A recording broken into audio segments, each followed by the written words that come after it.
Bienvenue dans cette vidéo où je vais vous expliquer comment souscrire à un hébergement chez OVH.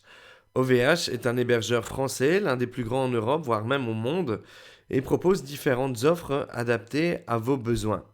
Qu'est-ce qu'un hébergement? Tout d'abord, pour ceux qui ne le sauraient pas, il s'agit d'un espace dédié sur Internet sur lequel vous allez pouvoir déposer les fichiers de votre site pour les rendre accessibles via un nom de domaine de votre choix. Pourquoi OVH? Tout simplement parce que j'ai mes habitudes avec lui, mais il existe maintenant toute une flopée d'hébergeurs différents, des francophones, des anglophones. Pour chaque pays, il existe des hébergeurs offshore. Il existe toute une flopée d'hébergeurs et donc OVH n'est vraiment pas le seul à choisir. Moi, j'ai décidé de faire cette vidéo dessus pour tout simplement parce que j'ai mes habitudes avec OVH. C'est avec ce système-là que je travaille depuis de nombreuses années maintenant. Alors nous voilà sur le site de ovh.com, et les différentes offres d'hébergement, nous allons les retrouver sur Web Hosting dans le menu et dans Hébergement web et site web. Vous voyez une liste de services différents. Nous allons cliquer sur Héberger votre site web afin d'avoir un léger comparatif des différentes offres. Voilà, les offres sont Qui me suffit web, perso, pro et performance. Vous vous en doutez, plus vous payez et plus vous avez des performances élevées pour votre hébergement. Mais puisqu'ici on parle d'un hébergement pour commencer l'hébergement de son premier site internet, nous allons pouvoir prendre l'offre perso qui est tout à fait suffisante pour un premier site. Nous allons cliquer sur commander et entamer le processus d'achat. Alors, ce qui est génial avec OVH, c'est que votre nom de domaine est offert la première année pour tout achat d'un hébergement OVH. Une offre supplémentaire, mais qui est une offre temporaire, donc qui ne sera peut-être plus d'actualité lorsque vous ferez votre démarche en fonction de la date à partir de laquelle vous regardez cette vidéo, eh bien, c'est que vous bénéficiez d'un mois d'hébergement offert si vous prenez un nom de domaine en .fr. Je vais mettre un nom de domaine, mon super nom de domaine, hop, .com, voilà, et je vais rechercher. On va donc vérifier la disponibilité. Mon super nom de domaine.com est indisponible, mais on voit que d'autres noms de domaine en .info, .tech, .store, .site sont disponibles. Bon, je vais rechercher mon super nom de domaine, mon super nom de domaine qui a la classe.com. Voilà, normalement avec ça, je devrais avoir une disponibilité. Et effectivement, c'est le cas. Mon super nom de domaine qui est la classe.com est disponible. Je vais donc le sélectionner pour passer à l'étape suivante. L'étape suivante, c'est une série d'options qui va permettre d'améliorer votre hébergement. Tout d'abord, il y a le DNS Anycast. Le DNS Anycast, c'est quoi? C'est votre site web, en fait, est répliqué sur différents serveurs. Donc, le serveur, c'est là où se trouvent vos fichiers. Votre site internet est disponible sur plusieurs serveurs un peu partout dans le monde. Et donc, la version de votre site qui va être rendue sera celle qui est la plus proche géographiquement de votre contact. Donc, si on se connecte depuis les États-Unis à votre site internet, eh bien, c'est un serveur américain qui rendra le site internet. C'est 99 cents par an et par domaine, c'est pas spécialement cher, c'est une option qui peut être intéressante si vous souhaitez avoir plus de performance. C'est vrai qu'à ce prix-là, 99 cents par an et par domaine, ça vaut la peine. Alors, le DNSSEC, ça c'est pour sécuriser vos DNS. Donc, pour faire simple, c'est pour éviter qu'on puisse pirater votre site internet et donner l'assurance à vos visiteurs qui sont sur le bon site. C'est gratuit, alors cochez-le, ne vous en privez pas. Nous avons ensuite un niveau de service correspondant donc à votre profil. Mais votre profil, c'est généralement, j'imagine, si vous suivez ce tuto, vous êtes un particulier ou une petite entreprise ou éventuellement un revendeur. Donc, vous pouvez choisir cette offre-là. Si vous souhaitez en savoir plus sur les autres offres, eh bien, cliquez sur les liens adéquat.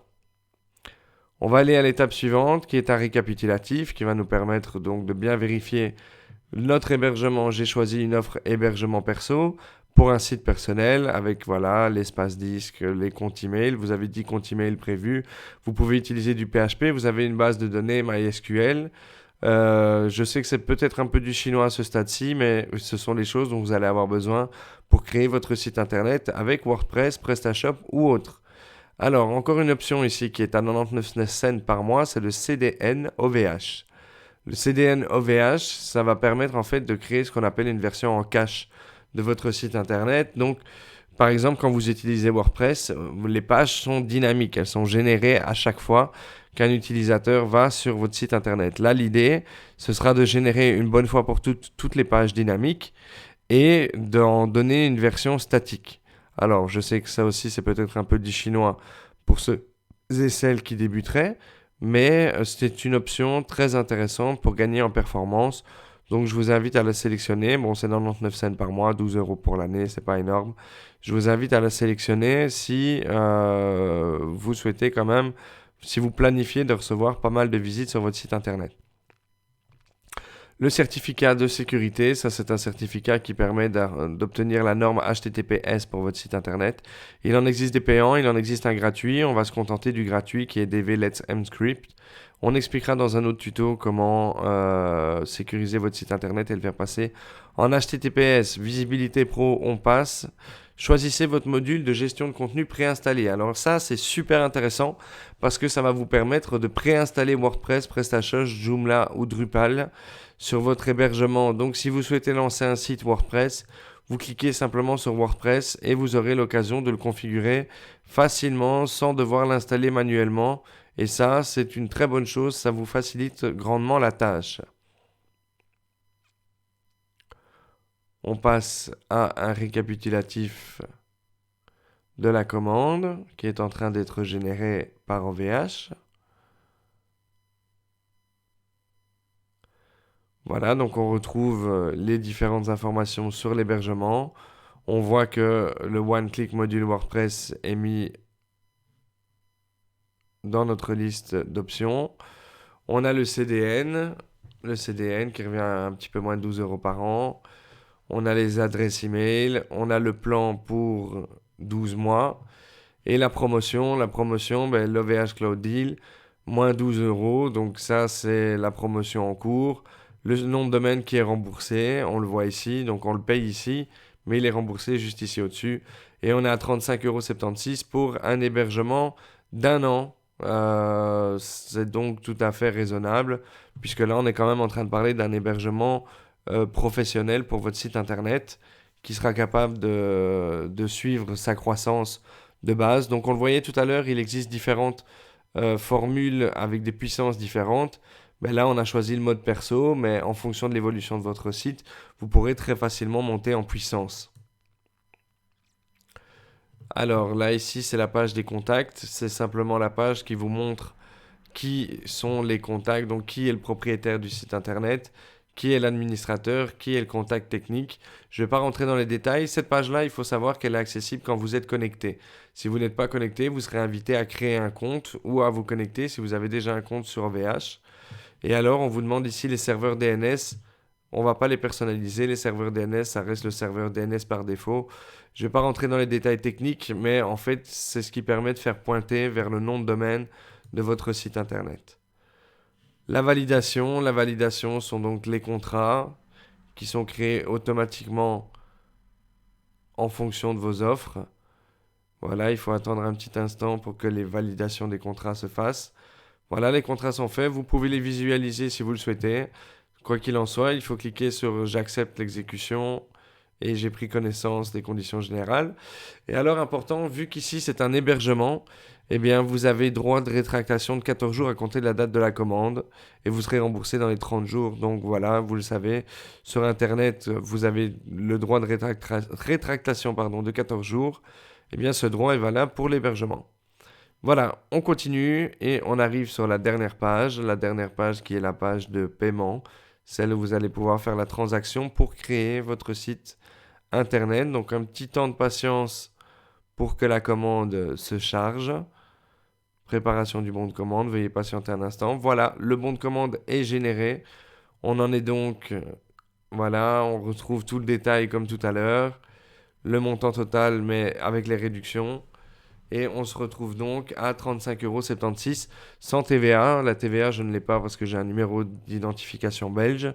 Si vous étiez en France, vous auriez une TVA à payer. Ou si vous êtes un particulier, pareil, vous aurez la TVA à payer de 20% Pour les moyens de paiement, on peut payer par PayPal, Mastercard, Visa, carte bancaire. On peut aussi payer par chèque ou par virement. Toutes ces options sont disponibles. Attention que si vous payez par virement, il faudra un petit peu de temps pour créer votre pour créer l'hébergement, puisque la création se fera à la réception du paiement, tandis que les autres méthodes, ce sont des créations immédiates. Donc voilà pour cette petite introduction sur comment ouvrir un hébergement avec OVH, rien de très compliqué. On verra dans d'autres tutos comment gérer l'hébergement, comment gérer les différentes options, comment créer une base de données, comment installer WordPress manuellement si vous n'avez pas sélectionné WordPress dans les modules préinstallés. J'espère que cette petite vidéo vous aura aidé à y voir plus clair sur l'enregistrement d'un hébergement. Comme vous le voyez, il n'y a rien de compliqué à ça. Si vous avez des questions, n'hésitez pas à les poster dans les commentaires. Je me ferai un plaisir d'y répondre.